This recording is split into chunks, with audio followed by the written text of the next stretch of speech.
Buen día, Radio Escuchas. Sean bienvenidos a nuestro programa En Sintonía con Fernando, donde presentamos y abordamos diversos temas.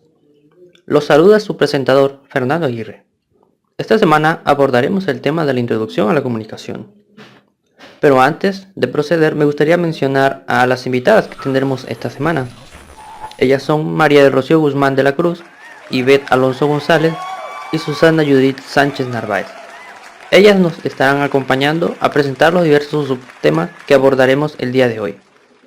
Bien, los dejo con nuestra primera invitada, Ivette. Hola, ¿cómo están, amigos? Qué bueno que nos escuchan desde sus casas y nos acompañan. A continuación les voy a platicar un poco sobre la introducción a la comunicación. Entonces vemos que este tema del que le hablaremos hoy es sus conceptos. La introducción a la comunicación en la época de la Revolución Industrial, a medida que pasaba el tiempo, pues vemos que el hombre va evolucionando de una manera de cómo se comunicaban. La manufacturera artesanal sencilla, dirigida a un público minoritario, pasa a una manufacturera industrial. En esto vemos que se va sofisticando poco a poco y se va tornando a mejores cosas, a mejores tecnologías, que va satisfaciendo las necesidades de un mercado más amplio. Y hablando de más amplio, nos estamos refiriendo de cada país. Hola amigos, continuando con nuestra plática de las comunicaciones en la Revolución Industrial, vamos a hablar ahora sobre el origen de la comunicación en ese tiempo de la Revolución Industrial, y nos comenta que uno de los orígenes de comunicación en aquella época de la Revolución Industrial fue cuando se comunicaban incluso con la creación de la locomotora. Y luego, en unos años, se realizó el primer viaje en tren de pasajeros. Así empezaron la forma en la que se comunicaban. Recordemos que la locomotora podría cargar hasta 50 vagones cargados y los trenes llevaban pasajeros y su velocidad era más rápida, alcanzaba los 100 kilómetros por hora. De la Revolución Industrial, otros métodos en los que ellos se empezaron a comunicar fue que descubrieron que al tomar varias fotografías sucesivamente y al proyectar dichas fotos en alta velocidad, producía una imagen en movimiento, que lo que hoy conocemos como una película. Bien, gracias a nuestra primera invitada por presentarnos los primeros dos subtemas. Ahora cedemos el espacio a nuestra segunda invitada, Rocío. Ahora llega el turno de un grande de la industria automotriz, es decir, Henry Ford. Ustedes dirán, ¿y quién caramba es ese señor? Pues nada más y nada menos que el creador de la empresa Ford. Y se llamaba Henry Ford. Nació el 30 de julio de 1863 y quien perdería la vida a los 83 años por una hemorragia cerebral el 7 de abril de 1903. Fue el fundador de Ford Motor Company. ¡Wow! Tenía una visión muy diferente. Veía el futuro de forma global, por lo que en 1903 fundó Ford Motor Company en Detroit, Estados Unidos, y creó el primer modelo de producción masiva, el Ford T. Se convirtió en una de las personas más conocidas y ricas del mundo mundial. Siempre se enfocó en mejorar el nivel de vida de sus trabajadores y en su momento redujo la jornada laboral de 9 a 8 horas diarias. ¡Wow! Ese jefe sí quería a sus trabajadores, no como otros que, bueno, mejor seguimos.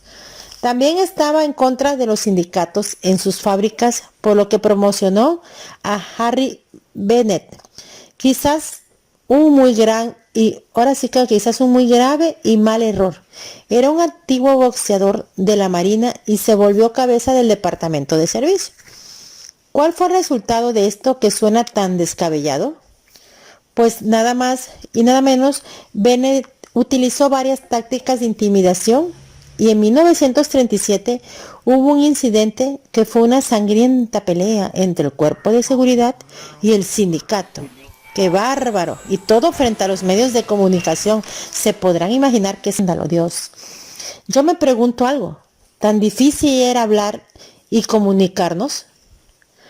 Ok, bueno, entonces con todo esto que andamos, la comunicación es una necesidad desde los bebés hasta los ancianos. Comunicarnos es clave y pues este fue un claro ejemplo de lo que es una mala comunicación.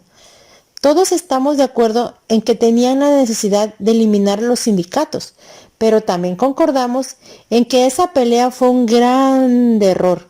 Debemos expresar y comunicar nuestras necesidades, pero de una buena forma. Creo que al final de todo no era tan buen jefe, ¿o sí? ¿Ustedes qué piensan con esa pregunta? Es todo. Gracias. Agradecemos a nuestra segunda invitada su presentación. Y bien, ahora cedemos el espacio a nuestra tercera y última invitada, Susana. ¿Qué tal? Seguimos con una emisión más de los modelos de comunicación. Comenzamos. En el proceso de comunicación empieza con un emisor y finaliza con el receptor. Entre los diferentes modelos de comunicación encontramos lo que es el modelo aristotélico, formado por un emisor, el mensaje y el receptor. Este es el más básico. También tenemos el modelo de Laswell. Este nos hace preguntas. ¿Quién? ¿Quién dice qué? ¿A quién se le dice? ¿Por qué canal? ¿Y con qué efecto? Tenemos también al modelo de Abraham Moles. Este está basado en la comunicación masiva. También tenemos el modelo de Humberto Eco.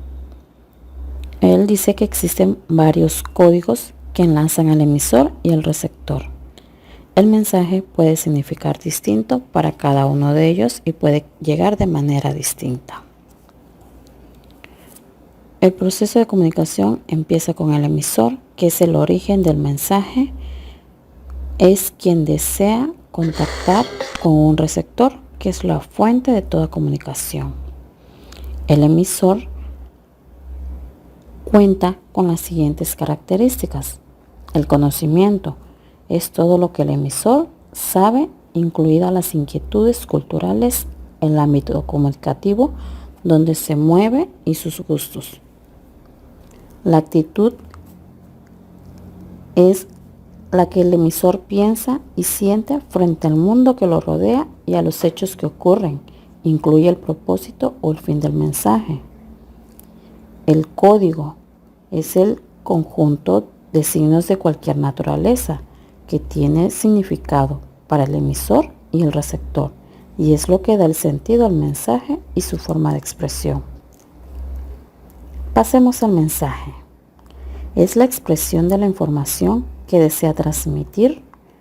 Cuenta con las siguientes características. Contenido es la sustancia del mensaje, lo referente a él. El código es todo el mensaje expresado mediante el código que se introdujo al emisor. El contexto. Existen dos de ellos. El cercano es el que rodea el mensaje en el medio en el que se transmite, y el ambiental, que es el que rodea al receptor al momento de recibir el mensaje. Otro elemento importante es el canal. Es la vía por el cual circula el mensaje del emisor hacia el receptor. Este elemento puede dividirse en naturales y en técnicos. El receptor es el fundamental para la comunicación. Entre el canal podemos distinguir si es de lengua hablada, que es el natural, o es de forma escrita, que podría ser técnico.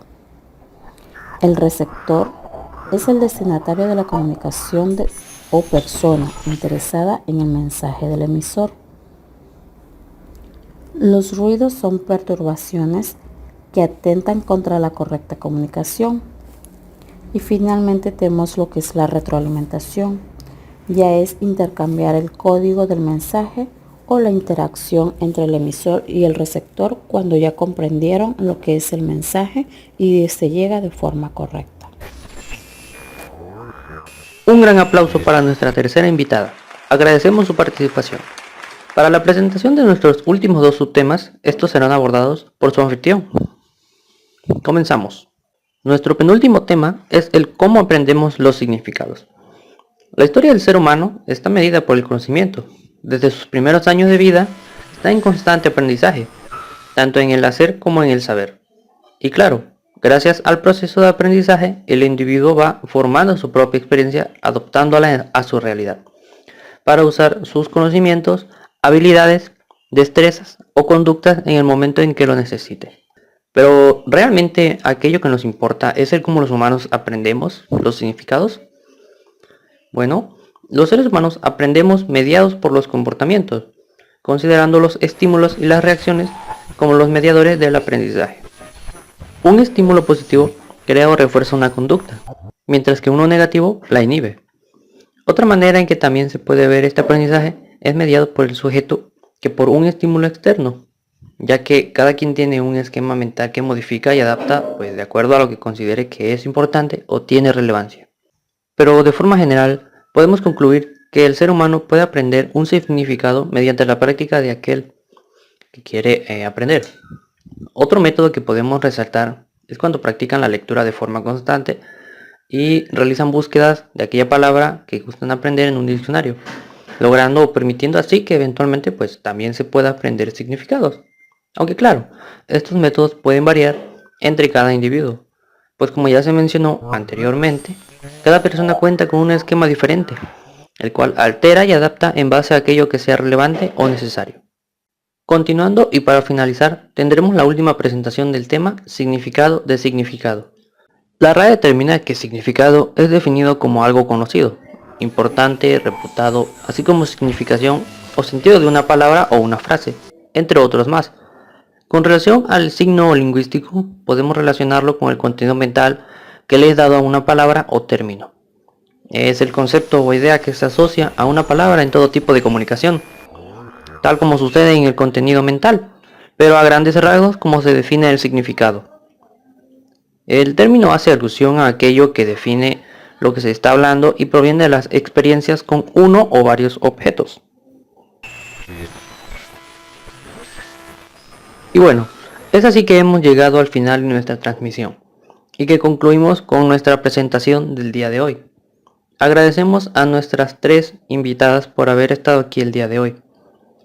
Recuerden sintonizarnos la próxima semana por la misma frecuencia a la misma hora.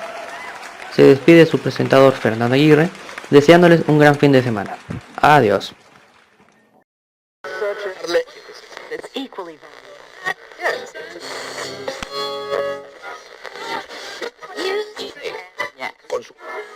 Yeah.